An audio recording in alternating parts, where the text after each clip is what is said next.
পিৎজাটায় এত সুন্দর একটা চিজি ব্যাপার এসেছিল যে মুখ থেকে তো ছাড়ানোই যাচ্ছিল না। ডিনারে খাবো বলে তো এই রেডিমেড ফ্রোজেন পিৎজাটা কিনে নিয়ে এসেছি।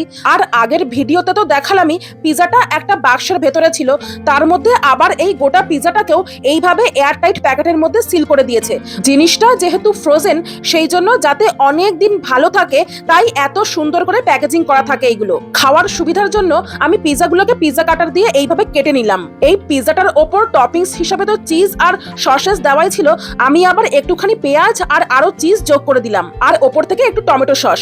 ব্যাপারটা যাতে আরো চিজি চিজি হয় সেই জন্য আমি আরো চিজ যোগ করেছি। বেশি করে চিজ দিয়ে পিৎজা খাওয়ার সময় নরম চিজটা যখন টেনে টেনে আসে ওটা দেখতে আমার ভীষণ ভালো লাগে। পাক্কা 6 মিনিট মাইক্রোওয়েভ করে নেওয়ার পর আমি ওপর থেকে একটুখানি অরিগানো আর চিলি ফ্লেক্স ছড়িয়ে দিয়েছি।